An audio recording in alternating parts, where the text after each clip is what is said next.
안녕하세요. 저는 65살 박종훈입니다.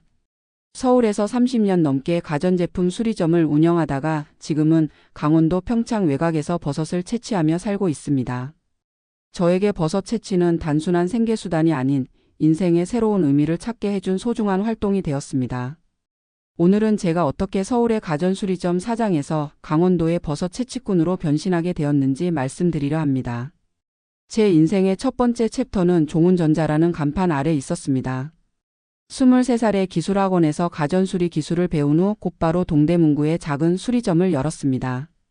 처음에는 텔레비전과 라디오 수리를 주로 했지만 시대가 변하면서 비디오, DVD 플레이어 그리고 각종 디지털 가전까지 수리 영역을 넓혀 나갔습니다. 제가 가장 자랑스러웠던 것은 한번 고쳐준 고객은 평생 고객이 된다는 점이었습니다. 가전제품에 문제가 생기면 종훈이 아저씨한테 가봐라는 말이 동네에 퍼져 있었죠. 2010년대 초반까지만 해도 월 순수입이 350만 원 정도였습니다. 아내와 두 아이를 부양하기에 충분한 금액이었고 아이들 교육비와 미래를 위한 적금까지 넉넉히 부을 수 있었습니다. 딸은 명문대학교를 졸업하고 대기업에 취직했고 아들은 늦게 군대를 다녀와 여전히 취업을 준비 중이었습니다. 우리 가족은 동대문구의 작은 아파트에서 남부럽지 않게 살았습니다. 하지만 세상은 빠르게 변했습니다. 대형 가전업체들이 직접 방문 서비스를 확대하기 시작했고 저가 가전제품이 보급되면서 고장나면 새로 사는 게 낫다는 인식이 퍼졌습니다. 점점 수리를 맡기는 고객이 줄어들었고 2018년부터는 월 수입이 200만 원 미만으로 떨어졌습니다. 코로나19가 시작되면서 상황은 더욱 악화되었습니다. 외부인 방문을 꺼리는 분위기 속에서 월 150만 원도 벌기 어려워졌습니다. 월세 80만 원에 관리비 15만 원 아이들 용돈까지. 수입은 줄었는데 지출은 그대로였어요. 결국 신용카드로 생활비를 충당하기 시작했습니다. 처음에는 다음 달에 갚을 수 있을 거라 생각했지만 상황은 나아지지 않았습니다. 두 자녀의 대학 교육비는 이미 적금과 보험을 해약해 해결했지만 아들의 취업이 계속 미뤄지면서 생활비 부담은 늘어만 갔습니다. 결국 신용카드 부채가 3천만 원까지 늘어났고 월 이자만 50만 원을 넘기 시작했습니다. 한 달 통장 명세서를 본 아내의 표정이 아직도 눈에 선합니다. 이렇게는 못 살겠다며 아내는 짐을 쌌습니다. 30년 동안 한 번도 큰 싸움 없이 살아온 우리였는데 경제적 어려움 앞에서 결국 무너지고 말았습니다. 처음에는 잠시 부모님 집에 다녀오는 줄 알았는데 일주일 후 이혼 조정 신청서가 도착했습니다. 이혼 조정 과정에서 전세금 7천만 원 중 5천만 원을 아내에게 주고 카드 빚은 제가 모두 떠안기로 했습니다. 남은 2천만 원으로는 서울에서 더 이상 살 수 없다고 판단했습니다. 고민 끝에 제 고향인 강원도로 내려가기로 결심했습니다. 최소한 그곳에서는 적은 돈으로도 지낼 수 있을 것이라 생각했습니다. 이혼을 준비하는 과정에서 건강검진을 받았는데 혈당이 220으로 나와 제2형 당뇨 진단을 받았습니다. 아마도 스트레스로 인한 폭식과 음주가 원인이었을 겁니다. 체중은 1년 사이 15kg 증가했고 오랜 술일로 인한 허리 디스크도 악화되었습니다. 의사는 약물 치료와 함께 식이 조절, 체중 감량을 권했지만 그때의 저에게는 건강을 챙길 마음의 여유조차 없었습니다. 2020년 봄 드디어 강원도 평창 외곽에 월세 35만 원짜리 17평 원룸으로 이사했습니다. 평생 처음으로 혼자 사는 삶이 시작된 것입니다. 밥을 지을 줄 몰라서 처음 한 달은 라면만 먹었어요. 설거지, 빨래, 청소. 아내가 다 해주던 일들을 혼자 하려니 막막했죠. 서울의 복잡한 생활에서 벗어나 한적한 시골로 왔지만 오히려 더 외롭고 힘들었습니다. 자영업자였던 저는 35년간 꾸준히 국민연금을 납부해 월 87만 원을 받게 되었지만 실제 생활비는 턱없이 부족했습니다. 월세 35만 원, 관리비와 공과금 15만 원, 식비 40만 원, 통신비 5만 원, 의료보험 12만 원. 약가까지 하면 매달 적자였어요. 남은 적금 2천만 원도 곧 바닥날 게 뻔했습니다. 뭔가 새로운 수입원이 필요했지만 65살의 나이에 할 수 있는 일이 많지 않았습니다. 강원도 생활에서 가장 큰 충격은 겨울 난방비였습니다. 서울 아파트에서는 한 달에 10만 원이면 충분했지만 단열이 잘 안 되는 시골 원룸에서는 첫 겨울에 난방비로만 28만 원이 나왔습니다. 그 겨울엔 거실 난방을 끄고 전기장판 하나로 버텼어요. 아침에 일어나면 방 안의 입김이 하얗게 보일 정도였죠. 이건 서울에서는 상상도 못했던 경험이었습니다. 도시 생활과의 작별도 쉽지 않았습니다. 가장 가까운 마트까지 3km, 병원은 읍내까지 나가야 했습니다. 차가 없는 저에게 대중교통으로 이동하는 것은 큰 도전이었습니다. 서울에선 편의점이 바로 아래층에 있었는데 여긴 버스도 하루에 4번밖에 안 다녀요. 처음엔 정말 절망스러웠죠. 2020년 5월 제 인생을 바꾼 우연한 만남이 있었습니다. 동네 슈퍼에서 만난 할머니가 요즘 송이버섯 나오는 시즌이라는 말을 하셨는데 그 말을 듣는 순간 어릴 적 할아버지와 산에 다니던 기억이 떠올랐습니다. 어렸을 때 외할아버지 댁이 강원도였는데 여름방학마다 할아버지를 따라 산에 들어가 버섯과 산나물을 채취하곤 했습니다. 할아버지가 버섯의 종류와 채취법을 가르쳐 주셨던 기억이 나더라고요.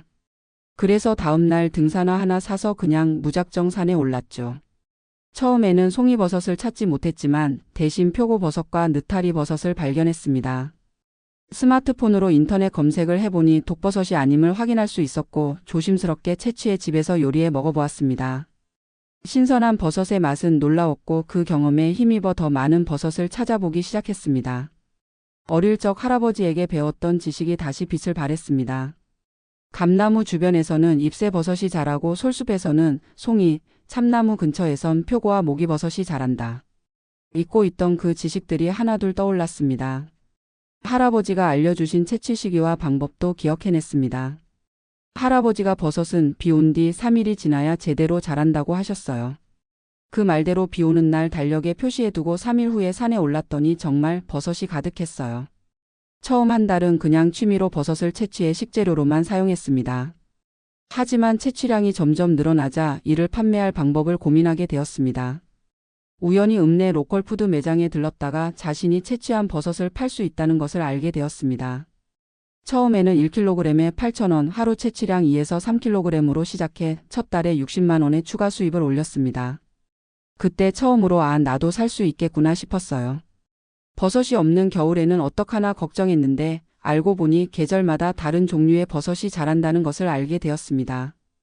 봄에는 능이버섯, 여름에는 표고와 느타리, 가을에는 송이와 쌀이버섯, 겨울에는 모기버섯이 자랐습니다. 게다가 버섯이 적은 계절에는 산나물도 채취할 수 있었습니다.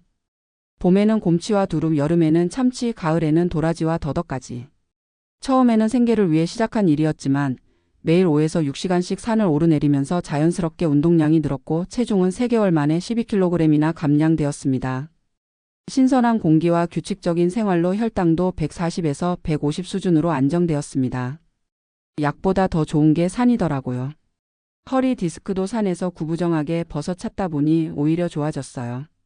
의사 선생님도 놀라시더라고요. 1년이 지나자 건강이 눈에 띄게 좋아졌습니다. 당뇨약 복용량은 절반으로 줄었고 허리 통증도 거의 사라졌습니다. 무엇보다 식단이 완전히 바뀌었습니다. 버섯과 산나물을 주재료로 하는 건강한 식사가 일상이 되었고 더 이상 인스턴트 음식에 의존하지 않게 되었습니다. 내가 직접 채취한 음식들로 식사를 하니 몸도 마음도 건강해지더라고요. 서울에서 매일 배달 음식만 먹던 때와는 완전히 달라졌죠. 산속 생활에는 예상치 못한 어려움도 있었습니다. 특히 처음 몇 개월은 외로움과 싸워야 했습니다. 30년 동안 가족과 함께 살다가 갑자기 혼자 생활하니 말할 상대가 없어 답답했습니다. 그런데 시간이 지나면서 같은 버섯 채취를 하는 마을 주민들과 인연이 생겼습니다. 처음에는 서울에서 온 초보라며 경계했지만 제가 진정으로 산과 자연을 사랑한다는 것을 알게 된 주민들이 점차 저를 받아들이기 시작했습니다. 특히 7순이 넘은 김 할아버지는 제게 특별한 스승이 되어 주셨습니다. 평생 산에서 살아온 그분은 제가 모르는 다양한 버섯과 약초에 대한 지식을 가지고 계셨습니다. 종훈이 이 버섯은 겉모양은 비슷해도 갓 뒤편 주름의 색깔을 보고 독버섯인지 판단해야 해. 그리고 절대 플라스틱 봉지에 담지 말고 바구니를 써야 포자가 퍼져서 내년에도 버섯이 자란다네. 이런 귀중한 지식들을 조금씩 나눠주셨습니다. 이제는 마을 어르신들이 종훈이 왔나 하면서 반겨주세요. 버섯 채취 비법도 알려주시고 겨울엔 함께 메주도 만들었어요. 서울에서는 한 번도 느끼지 못했던 공동체 의식을 시골에서 찾게 된 것입니다. 이웃들과 함께 산에서 채취한 것들로 김장을 하고 된장을 담그고 술도 빚어 마시는 경험은 도시 생활에서는 상상할 수 없었던 일들이었습니다. 2022년 여름 우연히 표고버섯을 대량으로 발견한 날이 있었습니다. 혼자서는 다 채취할 수 없어 마을 친구들을 불러 함께 작업했고 그날 하루에만 50kg 넘는 버섯을 수확했습니다. 로컬 푸드 매장에 납품하고 받은 40만 원을 마을 회관에 기부했더니 그 이후로 더 많은 주민들이 저를 친구로 받아주기 시작했습니다.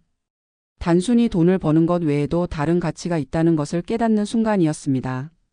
3년이 지난 지금 저는 계절별로 다양한 산채와 버섯을 채취해 월 평균 70만 원의 추가 수입을 올리고 있습니다. 성수기인 5에서 6월, 9에서 10월에는 월 100만 원 이상, 비수기에도 40만 원 정도의 안정적인 수입이 생겼습니다. 국민연금 87만 원과 합치면 월 150만 원에서 200만 원 정도의 수입으로 살고 있는 셈이죠. 서울에서 가전 수리할 때는 300만 원 넘게 벌었지만 항상 부족했어요. 지금은 절반도 안 되는 돈으로 살지만 마음은 훨씬 풍요로워요. 도시의 빠른 템포와 끊임없는 소비 욕구에서 벗어나니 정말 필요한 것이 무엇인지 깨닫게 되었습니다. 작은 원룸에는 필요한 물건만 있고 매달 통장에 조금씩 저축도 할 수 있게 되었습니다. 처음에는 연락도 끊겼던 자녀들에게 정성스럽게 채취한 버섯과 산나물을 소포로 보내기 시작했습니다. 처음에는 무반응이었지만 점차 감사 메시지가 오기 시작했고 지난 추석에는 자녀들이 직접 찾아와 하루를 함께 보내기도 했습니다. 아들이 아빠 여기서 사는 게 행복해 보여요라고 하더라고요. 그 말 한마디가 제 인생에서 들은 가장 큰 위로였어요. 아이들과의 관계 회복은 제게 큰 희망이 되었습니다. 이제는 매달 영상통화도 하면서 관계가 조금씩 회복되고 있어요. 특히 취업에 실패하고 좌절하던 아들이 지난 겨울 일주일 동안 저와 함께 지내면서 많은 변화가 있었습니다. 아들과 함께 산에 올라 버섯을 채취하고 밤에는 제가 알려준 대로 요리를 해 먹었죠. 그 경험이 아들에게 새로운 시각을 준 것 같습니다. 지금은 기농기총 관련 회사에 취직해 일하고 있으니까요. 이혼한 아내와는 아직 직접적인 연락은 없지만 아이들을 통해 소식을 듣고 있습니다. 아내도 서울에서 작은 반찬 가게를 시작해 안정적으로 지내고 있다고 합니다. 처음에는 서운하고 화가 났지만 이제는 각자의 길을 가는 것이 더 나았을지도 모른다는 생각도 듭니다. 30년 결혼 생활 동안 아내에게 충분한 행복을 주지 못했다는 죄책감도 있지만 이제는 그것까지도 받아들이려고 합니다. 지난해 겨울 처음으로 버섯 관련 지식을 공유하는 작은 강연을 마을회관에서 열었습니다. 도시에서 온 기농인들을 대상으로 안전한 버섯 채취법과 독버섯 구별법을 알려주는 시간이었습니다. 처음에는 부끄러웠지만 제 지식이 다른 사람들에게 도움이 된다는 사실이 기뻤습니다. 이제는 한 달에 한 번씩 이런 강연을 하고 있고 소정의 강사료도 받고 있습니다. 작년 가을에는 특별한 경험도 했습니다. 지역 초등학교에서 아이들과 함께하는 숲체험 프로그램에 강사로 초청받았거든요. 평생 아이들을 가르쳐 본 적이 없었는데 25명의 초등학생들을 데리고 숲에서 버섯과 산나물을 찾아다니며 자연의 소중함을 알려주었습니다. 아이들의 호기심 어린 눈빛과 질문들이 저에게 새로운 활력을 주었습니다. 버섯 할아버지라고 부르는 아이들의 목소리를 들으며 제 인생에서 가장 행복한 순간 중 하나를 경험했습니다. 그날 저녁 일기장에 이렇게 적었습니다. 오늘 비로소 내가 누군가에게 필요한 사람이 되었다. 아이들에게 자연의 아름다움을 알려주는 일보다 더 가치 있는 일이 있을까? 제 삶은 이제 계절의 리듬에 맞춰 흘러갑니다. 봄이 오면 두릅과 곰치를 채취하러 다니고 여름에는 표고버섯과 느타리버섯을, 가을에는 송이와 쌀이버섯을, 겨울에는 모기버섯을 찾아다닙니다. 날씨와 자연의 변화에 민감해지고 작은 변화도 눈치채게 되었습니다. 이제는 달력을 보지 않고도 계절의 변화를 몸으로 느낍니다. 지난 봄에는 작은 텃밭도 시작했습니다.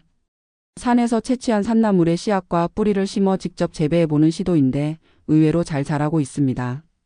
특히 더덕과 도라지는 3년 후에 수확할 수 있다고 하니 그때까지 건강하게 지내야겠다는 목표가 생겼습니다.